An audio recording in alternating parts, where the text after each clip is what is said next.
오늘은 연대기 성경 공동서신 첫 번째 말씀을 참고합니다. 공동서신이라고 하는 것은 이제 사도 바울의 서신 그 뒤로 나오는 것을 공동서신이라고 이렇게 말합니다. 그래서 이제 사도행전의 그 역사서가 이제 끝이 났는데 이제 사도 바울도 이제 거기서 끝이 났습니다. 그래서 이제 나머지 말씀 이제 야고보서 그 히브리서부터 시작해서 이제 요한계시록까지가 이제 사도 바울이 아닌 다른 사람들이 이제 쓴 말씀인데 일반적으로 공동서신 또는 일반서신 이렇게 말을 하는 것은 이제 여러 그 사도나 이러한 지도자들이 썼기 때문에 이제 공동서신, 일반서신 이렇게 말을 하는 겁니다. 그런데 지금 연대기 성경에서는 바로 야고보서부터 먼저 시작이 돼요. 그리고 이제 유다서, 그다음에 베드로 전후서, 뭐 히브리서, 요한 1, 2, 3서 이렇게 순서가 진행되고 있거든요. 그리고 이제 마지막 요한계시록은 이제 특별히 계시록이기 때문에 우리가 따로 이제 계시록이라고 이렇게 말을 합니다. 그러면 이게 언제 쓰여졌느냐? 그야말로 이제 네로가 본격적으로 박해를 해가지고 그냥 기독교를 말살하려고 했던 이제 그 타이밍 속에서 막 박해의 그런 완전한 그런 환란과 현장 속에서 이 시대에 쓰여진 거예요. 그래서 그래도 제일 먼저 쓰여진 것이 야고보서라고 보는 겁니다. 야고보는 이제 서기 62년 정도에 썼다 이렇게 봐요. 그런데 이제 그 베드로 전후서도 이제 그때쯤 아니면 조금 한 2, 3년 후쯤 썼으리라고 봐요. 왜냐하면 68년, 서기 68년 정도 되면 이제 바울과 베드로가 순교당하거든요. 그때가 아주 네로의 박해의 막 절정기였어요. 그렇기 때문에 야고보, 베드로 요 서신들은 그래도 조금 일찍 쓰인 편이라고 보는데 일반적으로 이제 유다서 같은 경우는 더 후에 이제 서기 7, 80년대에 썼으리라 이렇게 봅니다. 그리고 이제 요한 1, 2, 3서는 사도 요한이 늙음하게 계시록과 함께 썼다고 보기 때문에 적어도 이제 90년대까지 사도 베드로 요한이 제일 오래 살았어요. 서기 96년도까지로 보고 있어요. 그렇기 때문에 이제 제일 뒤에 썼으리라 이렇게 봅니다. 근데 제일 이제 알쏭달쏭한 게 히브리서예요. 히브리서는 누가 썼는지를 몰라요. 많은 학자들은 이렇게 깊이 쓴 거 보면은 이거 바울이 썼을 거다 하는 이제 학자들도 있지만 명확하게 바울은 자기가 썼을 때는 항상 나 바울은 하고 자기 자신을 소개하고 있거든요. 근데 히브리서에는 그런 말이 없어요. 그리고 상당히 독특하게 구약 성경을 중심으로 해서 이제 신약에다가 그걸 풀어준 거기 때문에 구약 성경이 근간이 되어 있어요. 그리고 구약을 잘 아는 사람이 누굴까? 구약을 잘 알면서 복음을 아주 잘 알고 잘 가르친 사람이 누굴까? 해서 찾아보니까 누가 있어요? 응? 사도 바울과 함께 뭐 바울파, 베드로파, 그리스도파 할 때 한 사람이 있었거든요. 누구예요? 안 가르쳐줘야 되겠네. 바울이 나는 심고 그는 물주고 그 다음에 하나님이 기르셨다 그랬죠? 누구예요? 그 사람으로 봐요. 아볼로. 왜냐하면 구약 박사였거든요. 그런데 사도 바울의 아주 짙게 브리스길라 아굴라를 만나는 바람에 그들의 복음을 이제 배우고 나서 바로 고린도 교회에 가서 지도자가 돼가지고 나중에 바울과 견줄 정도로 성도들이 파벌을 일으킬 정도로 그렇게 영향력이 컸어요. 그래서 아볼로가 구약 박사에다가 이제 복음을 제대로 알고 이제 나중에 집대성한 정말 중요한 서신 히브리서일 거다 이렇게 보기도 해요. 근데 이제 누구냐가 중요한 게 아니고 하나님의 계시가 중요한 건데 오늘은 이제 공동 서신 첫 번째로 네 가지 서신을 상고합니다.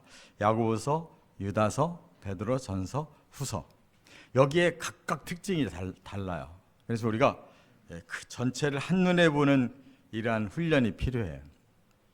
말씀을 자세하게 보는 것도 중요한데 너무 자세하게 들어가 보면 이제 그 전체 핵심 스토리를 모르기 때문에 그 안에서 헤맬 수가 있어요. 숲을 먼저 볼 줄 알아야 돼요. 그리고 들어가서 하나하나 나무를 보면 틀림없는데 나무부터 먼저 살펴보고 숲을 못 보면 엉뚱한 데로 갈 수가 있어요. 첫째, 우리가 읽은 지금 야고보서 2장 14절부터 26절까지는 야고보서의 행함 있는 믿음. 야고보서의 특징은 행함 있는 믿음이야지 행함이 없는 믿음은 죽은 거고 헛거다 이렇게 가르쳤어요. 여기 야고보가 누구냐? 사도 야고보가 아니에요. 바로 사도행전 15장에 그 예루살렘 회의를 주도한 야고보. 그는 예수님의 동생이에요. 그 예수님의 동생 야고보가 주의 형제라고 이렇게 돼 있어요. 그래서 그는 믿음을 행함의 그 눈으로 보고 있어요. 행하는 사람을 믿는다고 말한다. 그냥 머리로만 알고 마음으로 한번 고백했다고 끝나는 게 아니다. 몸으로 실천하고 있는 사람이 진짜 믿음이다. 그 얘기를 했어요. 그래서 여기 14절 이하에 보면 동정만 하는 건 믿음이 아니다. 이제 어떤 사람이 굉장히 어려운 사람이 있어요. 그러면 우리가 그 사람에 대해 선한 마음을 품으면 자연히 불쌍하잖아요. 굉장히 너무나 먹고 살기도 힘들고 너무 어려울 때 불쌍한 마음을 갖는 것은 당연해요. 그런데 거기서 끝나면 믿음 있는 사람 아니다. 도와줘야 행함까지 있어야 그 믿음이 열매를 맺을 수 있다. 이렇게 가르쳐준 거예요. 또 하나는 알기만 하는 건 믿음이 아니다. 그래서요. 뭐냐? 안다는 건 지식적으로 막 성경에 대해서 따르르 하는 사람이 있거든요. 굉장히 성경 잘 아는 사람. 설교자가 그럴 수가 있는 거예요. 설교자는 계속 성경을 공부하고 뭐 주석이라든지 뭐 다른 많은 책을 참고하다 보니까 굉장히 똑똑해져요. 성경에 대해서. 근데 문제는 알기만 하지 실천이 안 되는 사람이 있어요. 그러면은 아무리 뭐 석박사를 할지라도 뭐 유명한 목사를 할지라도 신학대학에 막 석학이라고 불릴지라도 소용없다는 거예요. 그러면서 19절에 이렇게 말씀했어요. 네가 하나님은 한 분이신 줄 믿느냐? 잘하는도다 하면서 귀신들도 믿고 떠느니라 그랬거든요. 귀신이 하나님 잘 알아요. 그래서 예수님이 나타나니까 왜 아직 때도 안 됐는데 왜 나타나서 나를 이렇게 내쫓으려고 합니까? 라고 귀신이 항의하거든요. 아는 건 잘하는데 귀신에게서의 문제는 뭐예요? 예수를 믿고 순종하지 않는 거예요. 아는데 끝까지 적대시하는 거예요. 그러니까 아는 것만 가지고는 안 되는 거예요. 그 귀신의 믿음도 아는 건 잘 믿어요. 바로 예수님이 구원자시고 심판자시고 영생의 주도자시라는 것을 내가 아는 만큼 그렇게 실천해야 된다는 거예요. 그래서 20절에 허탄한 사람아 행함이 없는 믿음이 헛것인 줄 알지 못하느냐. 그래서 그러니까 뭐 머리는 막 굉장히 들어있는 게 많은데 그게 다 아무 필요도 없는 헛된 지식으로 끝난다. 그래서 선조들의 온전한 믿음을 본받아라 그랬는데 여기 선조 예를 딱 들었어요. 아브라함이 행함 있는 믿음의 사람이라는 거예요. 두 가지 예를 들어요. 창세기 15장에 자식이 없는데 하나님이 밖으로 데리고 나가서 저 하늘의 별을 봐라. 앞으로 너에게 그런 자손을 줄 거야. 지금 자식이 없는데 하늘의 별같이 자손을 준대요. 아브라함이 믿어졌어요. 하나님 믿어진 거라고. 예, 믿습니다. 그랬더니 그때부터 너는 의로운 자다라고 하나님이 인정을 해서 하나님 백성으로 들어온 거예요. 그 다음에 22장에 가니까 하나님 테스트를 해봐요. 너 100세에 낳은 아들 지금 한 10서너 살 됐는데 너 나한테 제사로 바쳐라. 자기 자식을 죽여서 하나님께 바치려는 거예요. 그런데 그 이튿날 아침에 장작 싸들고 이삭 데리고 모리아산 지금 예루살렘으로 온 거예요. 와서 장작 쌓고 이삭 눕히고 칼을 들어서 마지막 찌르려고 하는 순간 하나님이 됐다. 네 믿음 내가 인정할게. 그러셨어요. 그 뭐예요? 실천하니까. 믿은 대로 실천했어요. 그랬더니 하나님이 그때부터 그에게 테스트가 없어요. 남은 여생을 평안하게 살게 하시고 진짜로 이 땅에 그 육적 혈통도 있지만은 믿음의 혈통이 수없이 많잖아요. 우리도 바로 그 자손으로 믿고 또 그 행함을 본받아야 된다 그 말이에요. 할렐루야. 두 번째, 유다서의 이단에 대한 경계. 유다서의 특징은 한 장밖에 안 되는데 전부 복음에서 벗어난 잘못된 자들의 그 행위를 전부 낱낱이 기록했어요. 그렇기 때문에 오늘날의 이단을 판별하려면 유다서 가지고 판별하면 틀림없어요. 그들이 뭐가 잘못됐으며 결국 어떻게 될 건가를 유다서에 짧아도 한 장에 다 써놨어요. 그런데 그 중에서도 핵심 구절이 있어요. 4절. 4절에 보면 이단이 뭐냐라는 것을 확실하게 알려줬어요. 한번 유다서 보세요. 저 계시록 바로 앞에 있어요. 유다서 1장 4절 한번 같이 읽어봅니다. 이는 가만히 들어온 사람 몇이 있음이라. 그들은 옛적부터 이 판결을 받기로 미리 기록된 자니 경건하지 아니하여 우리 하나님의 은혜 도리를 방탕한 것으로 바꾸고 홀로 하나이신 주제 곧 우리 주 예수 그리스도를 부인하는 자니라. 이 4절에 이단을 딱 정의해 놨어요.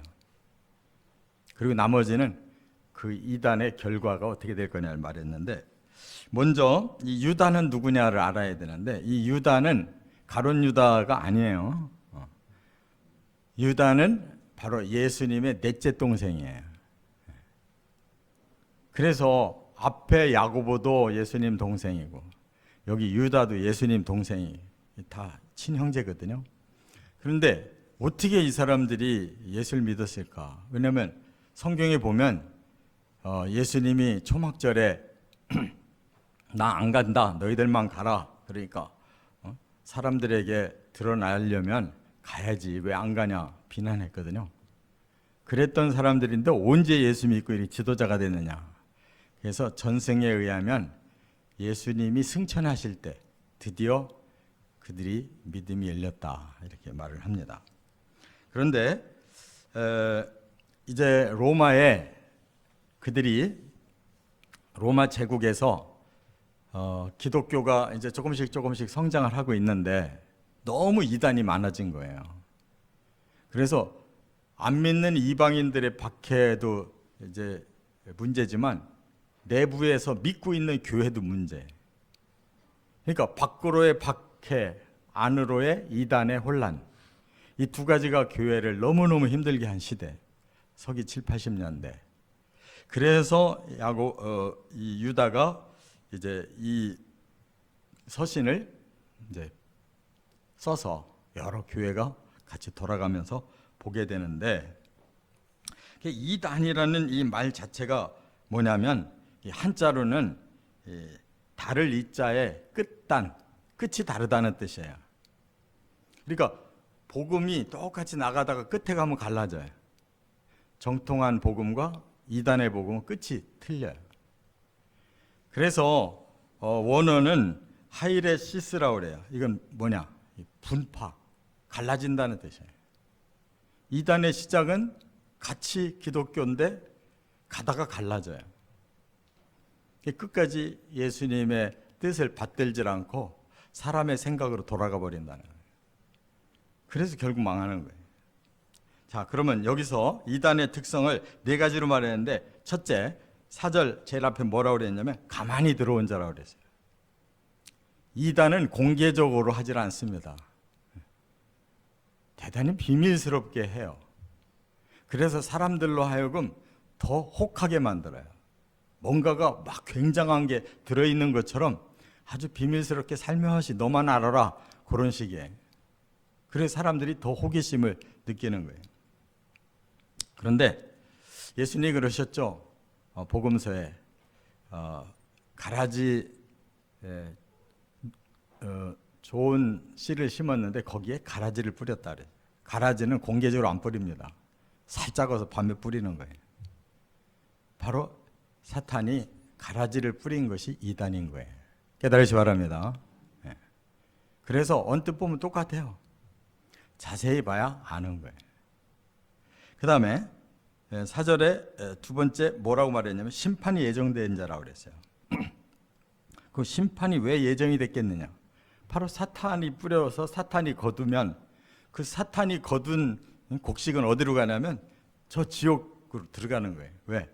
사탄의 형벌 장소가 지옥인데 사탄이 뿌리고 거둬서 가지고 가니까 이 이단들은 전부 같이 지옥 가는 거예요. 그 다음에 경건하지 아니한 자다 그랬어요. 이것이 특징이에요. 경건이라고 하는 것은 하나님 안에 서 있는 자들이에요. 경건하지 않은 자들은 하나님 밖에 서 있는 자들이에요. 그러니까 사탄이 다 빼앗는 것이란 말이에요. 경건이라는 말이 대단히 중요해요. 유세보마이라고 그러는데 이거는 예배하다라는 뜻이에요, 본래. 근데 이 반대로 경건하지 않다 하는 이 이단은 아자가 먼저 붙어요. 아세베스라고 그래요. 그러면 경건하지 아니한 자들이 이단이란 말이에요. 하나님 밖에 서서 사탄의 편에 붙은 자들. 그들은 참 경건이 없어요. 경건의 모양만 있는 거예요. 경건의 모양. 그렇기 때문에 이걸 잘 구분해야지, 구분 못하고 겉만 보면은 오히려 이단이 더 잘 믿는 것 같아요. 그 다음에 이제 네 번째 뭐라고 말을 했냐면 결정적인 구분이 예수 그리스도를 부인하는 자라고 그랬어요. 근데 이단들도 지금 다 예수 믿는다고 그러죠. 진짜 예수를 알아야 되는 거예요. 가짜 예수를 전부 놓고 우리 예수 믿는다 그러거든요. 그러면 진짜 예수와 가짜 예수가 뭐가 다르냐? 그 당시에는 이 영지주의라는 게 있어요. 영지주의. 다시 말해서 예수님은 그냥 영으로 오셨기 때문에 십자가에 달린 거 전부 그냥 이미지다. 이미지. 그러면 예수님이 십자가에 달리셨는데 이미지로 달렸다 그러면은 찔러야 찔른 게 아니고 피를 흘려야 피를 흘린 게 아니잖아요. 죽어야 죽은 것도 아니고 살아난다도 살아난 게 아니란 말이에요. 그냥 다 이미지. 지금도 이단은 그렇게 이미지화 시켜요. 그래서 예수님은 십자가에 달려 죽은 게 오히려 실패다. 다시 온 진짜 예수는 바로 그 위에다가 세워놨다. 그래서 다시 온 예수인 나를 믿어야 된다라고 이단은 전부 재림예수를 자기라고 그래요. 그런데 십자가 지신 예수가 아니면 전부 가짜인 거예요. 진짜로 십자가를 져야 돼요. 왜? 그게 공의의 법칙이니까. 범죄를 해결할 길은 그 범죄의 값을 치러야 해결되는 거예요. 모든 인류는 이 범죄의 값을 스스로 치를 수가 없어요. 왜? 이미 범죄자니까 자기가 아무리 많은 대가를 지불한다 할지라도 안 치러져요. 그래서 죄 없는 사람이 치러야 되는데 죄 없는 사람이 없으니까 하나님이 사람이 되셔서 십자가에 친히 찔리고 피를 흘리고 생명을 잃어버리는 희생을 통해서 공의가 이루어지게 했단 말이에요. 죽었는데 실제로 다시 그 몸이 살아난 것은 저주가 풀린 것이란 말이에요. 이것이 다른 것을 깨달으시 바랍니다. 그래서 이단은 전부 초림의 예수를 그냥 적당히 덮어버리고 말아요. 십자가 강조 안 해요. 부활 강조 안 한다고. 재림만 강조해요. 그래서 내가 여기에서 이제 새로운 나라를 세울 테니까 다 일로 몰려들어라. 빨리 14만 4천 채워질 테니까 너희들 늦게 오면 그 안에 못 들어온다는 거예요. 14만 4천은 이방인 얘기가 아니에요. 선민 얘기하는 거예요. 그러니까 알지도 못하는 것들이 막 여기저기 짜집게 해가지고 그럴듯하게 말을 하니까 거기에 싹 넘어가요. 예수의 십자가는 사실 그대로여야만 구원이 있는 거예요. 할렐루야. 그래서 내가 져야 될 십자가를 예수가 진 것이 나의 죄를 해결하는 유일한 방법이에요. 그거 강조 안 하는 집단들은 다 가짜인 거예요. 끝으로 세 번째 베드로 전서의 박해 극복을 베드로 전서 3장 13절부터 17절에 명쾌하게 말씀했어요. 베드로도 이제 자기가 죽을 때가 다 된 걸 어느 정도 알고 베드로 전후서를 썼단 말이에요. 후서에는 그런 말을 하고 있어요. 디모데 후서처럼. 그런데 베드로 전서에서는 뭘 강조했느냐? 지금 이렇게 박해가 올지라도 조금도 두려워하지 마라. 박해는 오히려 복이다. 박해가 오히려 우리가 예수님을 확실하게 만나는 기회다라고 말씀했어요. 그래서 베드로가 이제 네로 시대에 로마를 들어갔다가 거기서 죽게 되는데, 지금 이 베드로서를 쫙 처음에 쓸 때 여러 지역을 쓰거든요. 어디에 있는 교회 성도들에게 내가 안부 전한다 하면서 썼는데, 그게 어디냐면 터키 전역이에요. 동서남북 전체. 그래서 본도는 북쪽, 갈라디아 남쪽, 갑바도기아 동쪽, 아시아 남서쪽, 비두니아 북동쪽, 이렇게 터키 지역 전체를 지금 교회와 성도들을 문안을 하고 있어요. 그 말은 뭐냐? 베드로도 국내 선교가 실패하니까 해외로 나간 거라고. 예루살렘이 문이 닫혀버렸어요. 이 율법주의자 유대인들이 안 믿고 계속 박해하니까 베드로도 나갔다고. 터키 전역을 다니면서 복음 전했고 마지막에 로마까지 가서 복음 전하다 죽은 거란 말이에요. 결국 바울과 같은 길을 간 거란 말이에요. 그런데 여기 13절이 중요해요. 의를 위하여 고난을 받으면 복이 있는지 아니니 그랬어요. 의를 위해서 고난을 받는다. 이게 뭐냐면 바로 우리가 예수를 믿고 예수님을 따르게 됐잖아요. 그게 의의 길이에요. 죄에서 벗어나고 저주에서 벗어나서 영원한 생명을 누릴 수 있는 길로 지금 시작을 해서 가고 있는데 거기에 고난이 오더라 이거예요. 이런 사람은 그 고난이 오히려 복이다. 왜 그러냐? 바로 그 박해는 고통스럽지만 근심할 일이 아니다. 살아 있으면 하나님이 보호하실 거고 죽으면 바로 주 앞에 가기 때문에 우리는 그 문제를 가지고 걸려 넘어지면 안 된다는 거예요. 예수님이 미리 얘기했어요. 산상수훈에서 마태복음 5장 10절에서 의를 위하여 박해를 받은 자는 복이 있나니 뭐가 그들의 것이라? 박해 받고 죽으면 천국이 너희들의 것이야. 예수님 분명하게 말했어요. 여기서 뭐 요리조리 피해가지고 산다고 그게 복이 아니에요. 박해가 오거든 당당히 맞서라. 죽게 되거든 죽어라. 바로 천국으로 불러줄게. 그 얘기예요. 그리고 기뻐하고 즐거워하라. 하늘에서 너희의 상이 크민이라. 천국에서 쇼부를 봐야지 이 땅에서 쇼부 봐야 소용없어요. 천국에서 상이 큰 일을 해내야 된다 그 말이에요.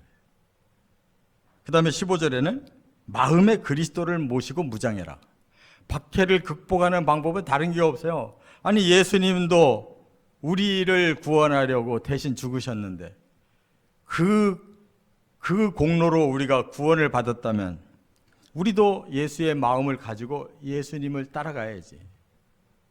그래야 구원이 오는 거지. 그래서 박해에 대해서 자꾸 두려워하지 말고 아니 내 목숨이 필요하다면 내가 이 땅의 목숨을 드리고 하늘의 영원한 생명을 얻겠다라는 마음을 가져야 된다. 그게 로마 시대의 성도들이 그렇게 사는 거예요. 그래서 그렇게 박해를 받으면 그냥 굴 속에 들어가서 지하의 무덤 속에 들어가서라도 내가 살다가 하나님 앞에 가야지 나는 저들에게 타협하지 않는다. 저들 두려워하지 않는다. 그래서 그렇게 초연하게 그 시대에 많은 사람들이 박해를 극복하고 구원받은 줄로 믿으시 바랍니다. 또 선한 양심으로 대하라 그랬어요. 16절에. 그 말은 뭐냐? 우리가 누가 미워한다고 그 사람을 같이 대적하면 안 된다. 그들은 우리의 목숨을 노릴지라도 우리는 끝까지 선하게 대해야 된다. 이게 기독교인이다 그랬어요. 근데 지금 기독교인들은 굉장히 악해. 뭐 상대방이 뭐 하나로 치면 둘로 덤벼들려고 그러고 조금 부흥하면 막 지배하려고 그러고. 그러니까 선교가 실패하는 거예요. 진짜 선교는 순교하면서 선교한 게 싸우면서 선교한 게 아니에요. 그러니까 우리가 박해의 시대에 해야 될 사명이 뭐냐? 박해가 복이다라고 진짜 믿어야 되고 박해는 그리스도를 따르면 해결된다는 거. 끝내 죽으면 되는 거예요. 이 땅에서 뭐 죽기밖에 더 하겠냐고. 그래야 천국이 우리의 것이 되는 거예요. 끝까지 그들이 우리를 박해할지라도 우리는 선하게 대해야 된다는 거예요. 끝으로 네 번째, 베드로 후서의 재림 대비. 베드로후서 3장 1절부터 7절에 아주 명확하게 이제 마지막이 가까웠다. 주님이 오실 거다. 라는 것을 말하고 있는데 여기 베드로후서 3장 3절에 그랬어요. 말세에 조롱하는 자들이 있을 것이다. 그 말이 뭐예요? 전부 마지막 때가 되면 배반하고 사람들의 마음이 완전히 삐뚤어지고 이렇게 엠파이죠. 말하자면 출애굽 했을 때 백성들이 금송아지 우상 만들어 놓고 뛰노는 것처럼 그렇게 뒤집어진다는 거예요. 그게 바로 조롱이라는 뜻이에요. 하나님을 조롱하고 있는 거예요. 그러나 이러한 세속적인 욕망에 이렇게 우리 그리스도인들이 흔들리면 안 된다. 하나님의 계획을 깨달아라. 우리가 이 땅에서 잘 견디고 있으면 하나님이 반드시 우리를 구원하러 오신다는 거예요. 그게 재림이에요. 구원의 디데이가 재림이에요. 그 직전까지는 우리는 박해와 고난이에요. 왜? 세상이 그렇게 반대로 뒤집어지니까. 많은 사람들이 그리스도를 떠날 거예요. 많은 사람들이 사랑에 식고 자기 중심주의로 바뀔 거예요. 점점 세상이 삭막해지고 전쟁이 심해지고 모든 환경이 뒤집어져서 기근이 일어날 거예요. 세상에 소망이 없어요. 그런데도 끝까지 세상에서 뭔가를 쥐어봐야 되겠다고 하는 사람들, 특별히 이 세상 권세를 쥐겠다고 하는 저 가짜 정치인들이 날뛸 거예요. 그런 거에 현혹하지 마시기 바랍니다. 우리가 갈 길은 여기가 아니에요. 그래서 베드로는 그랬어요. 이 땅이 사라질 거야. 왜? 지옥이나 천국으로 이제 갈 길밖에 안 남았으니까. 악한 자들을 처단하면 지옥 갈 거고 의로운 백성들은 구원받으면 천국 갈 거야. 이 지상은 필요가 없어요. 그래서 종이축처럼 말려들 거고 말려서 사라질 거고 불로 이 땅은 태워버릴 거야 라고 말씀하고 있는 거예요. 그러니까 우리는 종이축처럼 말리고 태워질 이 땅에 대해서 미련 너무 갖지 말아요. 그리고 한 가지 꼭 기억할 거, 바로 말씀을 기억하라 그랬어요. 여기 기억하라는 말이 중요해요. 밈네스코, 말씀을 새겨야 된다는 거예요. 그냥 말씀 성경책만 갖고 다녀가지고 말씀이 새겨지지 않습니다. 이렇게 말씀을 깨닫는 시간에 그 말씀을 내 가슴에 하나씩 심어야지 새겨지는 거예요. 종말에 가장 중요한 건 말씀을 새기는 일이에요. 할렐루야. 이렇게 승리하시기를 주의 이름으로 축원합니다.